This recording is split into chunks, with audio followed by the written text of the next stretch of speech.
It was 100 years ago that Pinellas County was established. In this series, people will tell its story in their own words and remember how it all began.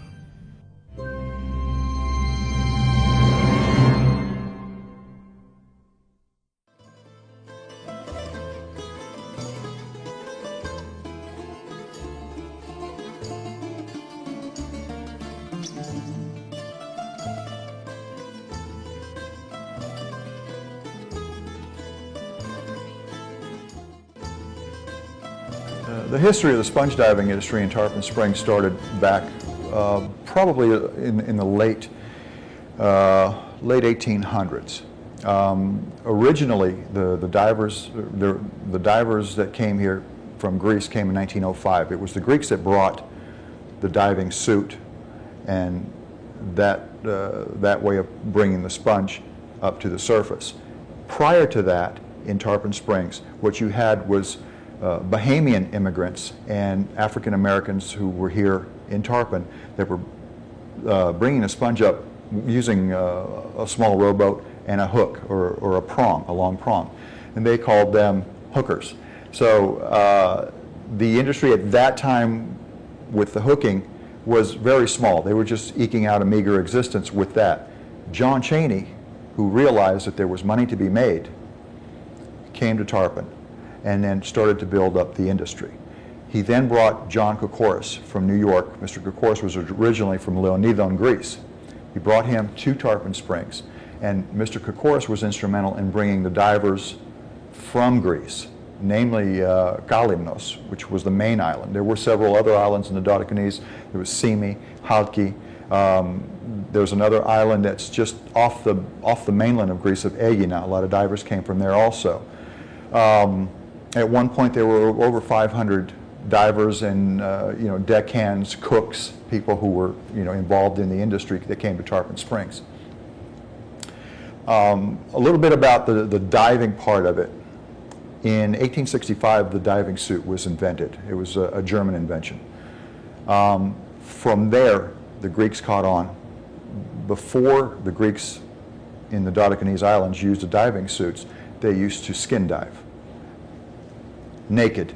They would dive, go down, holding on to what they called a skandalopetra, which was basically a translation is a bell stone. It was about a 30-pound stone. They held on to it, and it would take them down to the bottom. They'd gather up as many sponges as they could, and then come back up to the top. Now, when the diving suit came into existence, they didn't know much about bottom time, didn't know much about decompression sickness. So between about 1886 and 1910, there were over 10,000 deaths attributed to decompression sickness from the use of the suit. Another 20,000 paralysis and permanent paralysis and injuries from decompression sickness, which was again attributed to the dive suit. And again, only because they knew nothing about decompression sickness or bottom times and that kind of thing. In 1882, the woman of the Dodecanese went to the Turkish Sultan, because at that time Greece was still under Turkish rule. They went to the Turkish Sultan and asked him to outlaw the use of the suit and save the lives of their men. So they did for about 4 years. But during that time, production of sponge dropped, and all the people who were involved in the industry, they were losing money. So the suit came back. After the early 1900s, then they came up with the dive tables and bottom times and knew what they had to do in order to avoid getting the bends.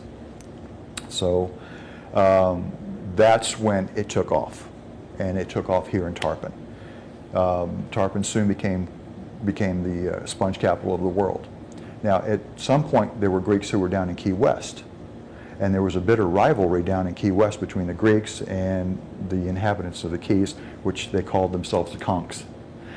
The Conchs believed that in preserving the sponge and only hooking it, and of course the Greeks wanted to gather sponge by diving for it, more sponge by diving. So this is where the rivalry began. So eventually a lot of Greeks left Key West and came to Tarpon. And that's, again, like I said, that's where Tarpon took off, the sponge industry took off in Tarpon, and it went strong for many, many years. You know, in the 30s, 40s, they started to get a little blighted. Red tide wiped out the harbors, you know, a lot of the sponge, and you know, they couldn't harvest as many as they had been in the past. But for the most part, Tarpon was known as the sponge capital of the world, and still today, they're still going strong, even with the few boats that are there. A lot of the boats that you see at the sponge docks today are boats that have been fishing boats and pleasure craft that have been converted to diving boats. The original sponge diving boat, the traditional Greek sponge diving boat that they used to dive off of in Greece, has a long history. Goes back nearly 3,000 years. Started out with the Greeks, of course, and then it went from the Greeks, then the Romans, the Byzantines, the Turks, the Italians, Dalmatian pirates, and even Spanish mercenaries used this particular hull design or a design similar to it over the period of years. And it's proven itself as being the most seaworthy boat for the Aegean and Mediterranean use. Now, going back to the Dalmatian pirates were along the Adriatic coast, the eastern Adriatic coast, what is now known as Croatia. They basically had a stronghold on anyone who wanted to go up the Adriatic to Venice, which was at the time very, very heavily commercialized there. And they had, anyone who wanted to come and go to Venice had to pay those pirates to get in and out of the Adriatic or suffer the consequences.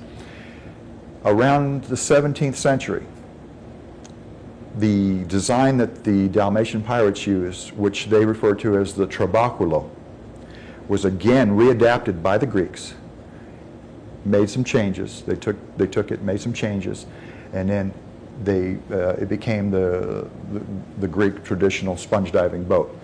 The Greeks call it, even to this day, a trichandiri, which is derived from the Byzantine word trochandiron, which basically means a curved bow stem, as you'll see right here.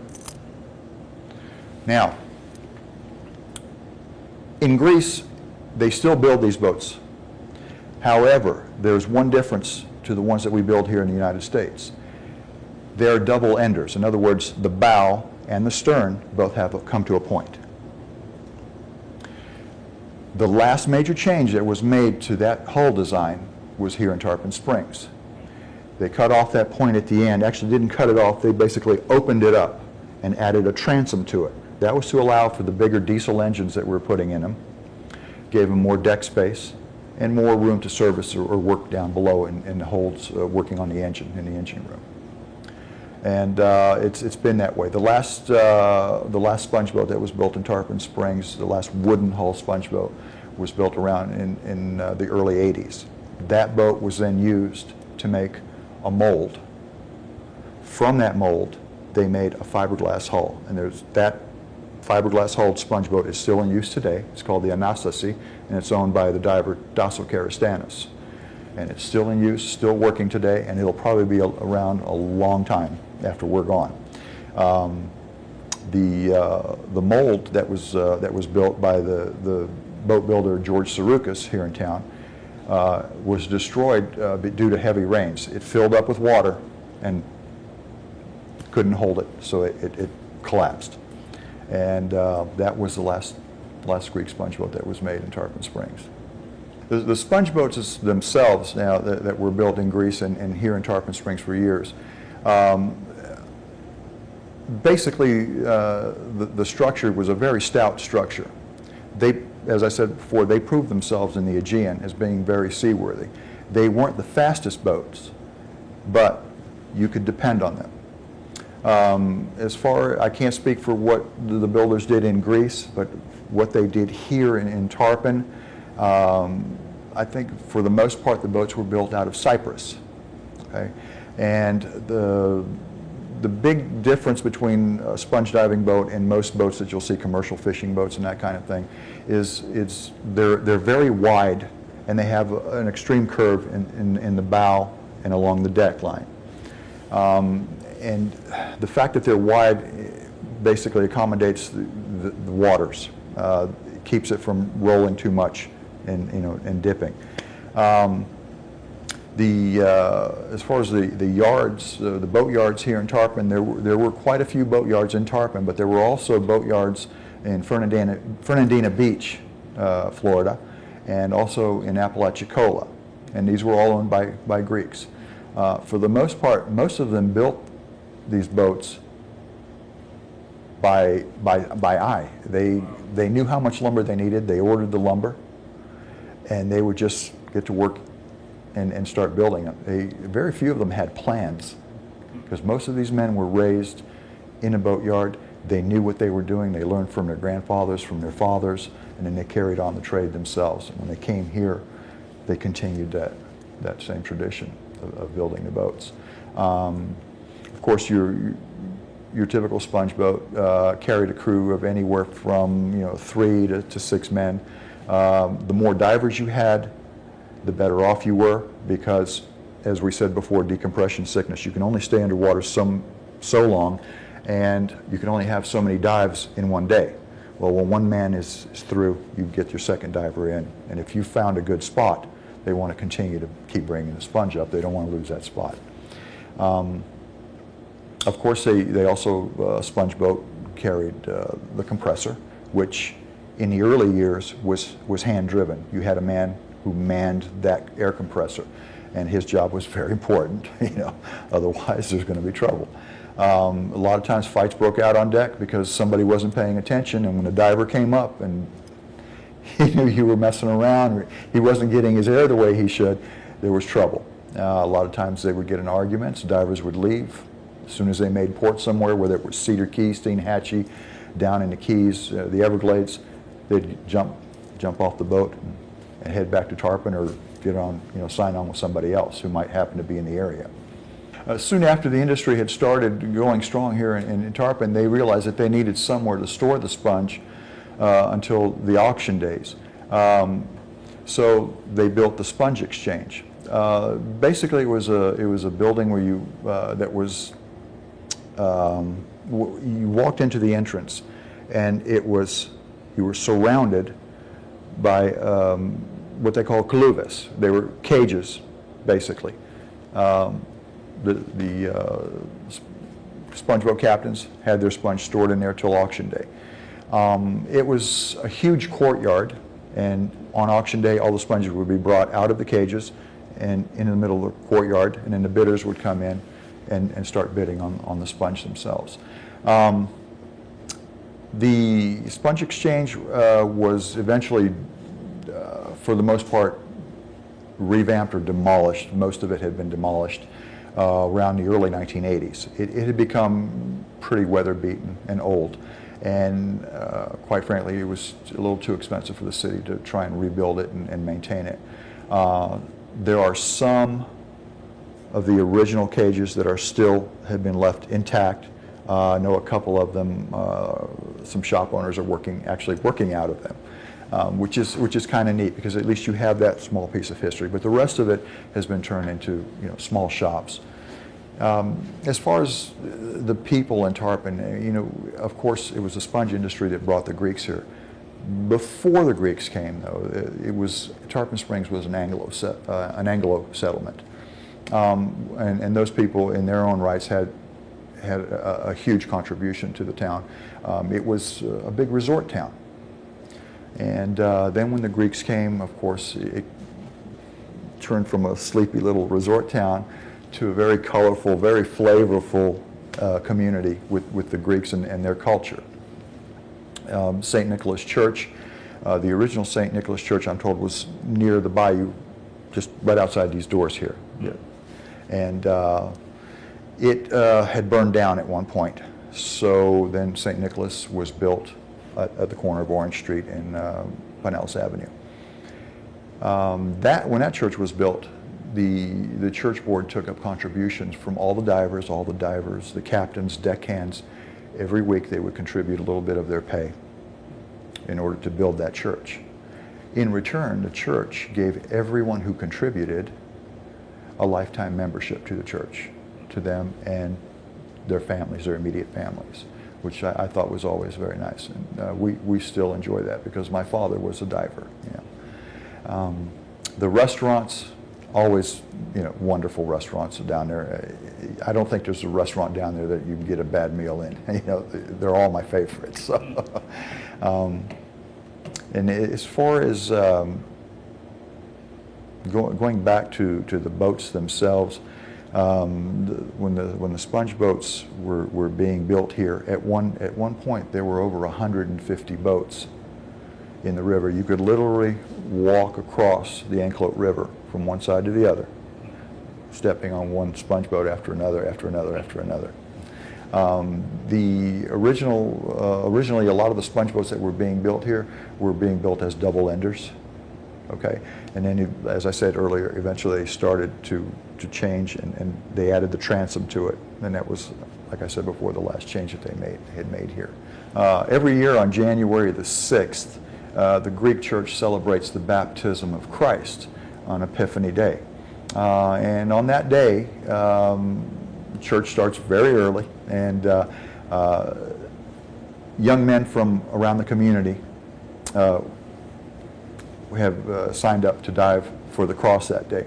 I'm told that diving for the cross, the significance of it, or the meaning of diving for the cross, is being man's search for the truth, and that's one of the things that we do here that draws a lot of people to town.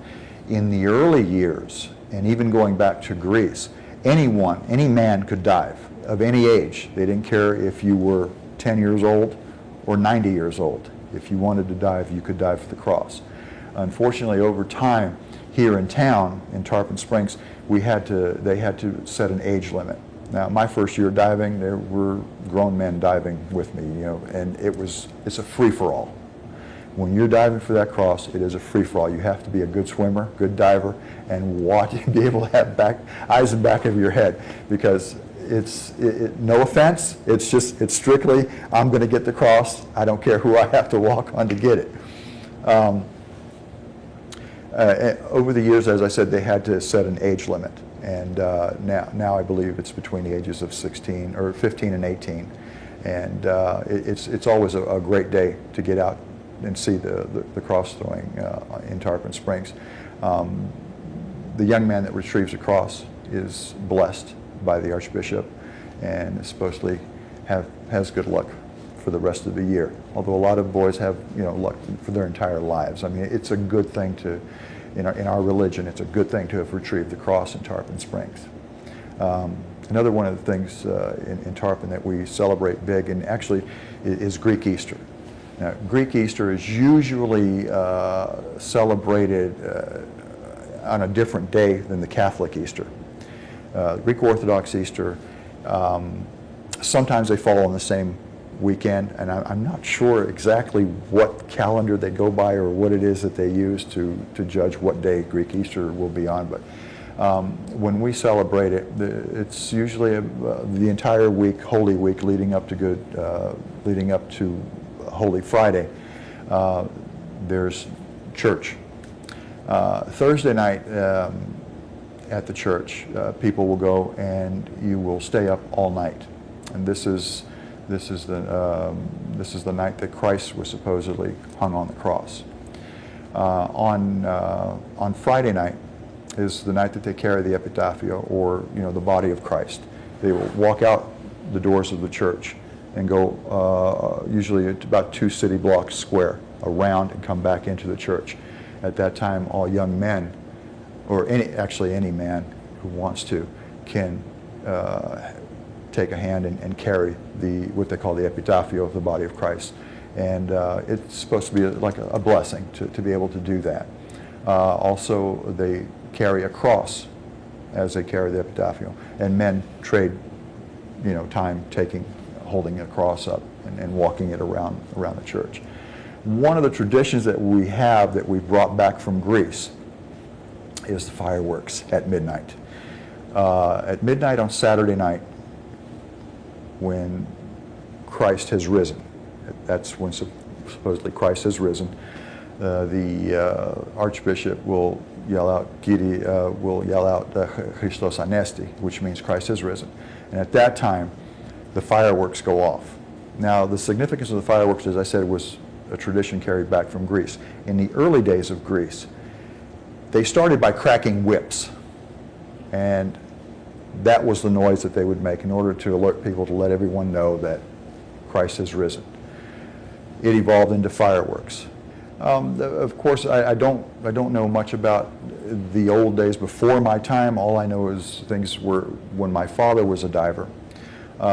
He learned to dive at a very young age. He was probably around 12 or 13. Before he became a diver, he worked with my grandfather on a hook boat.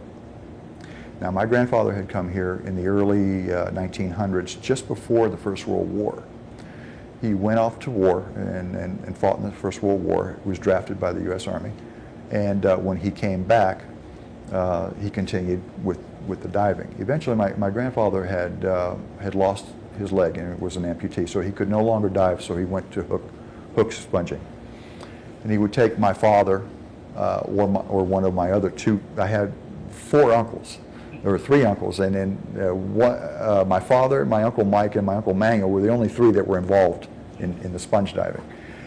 So Dad would row for my grandfather while he hooked a sponge looking through a glass bottom bucket. He thought that was a little boring.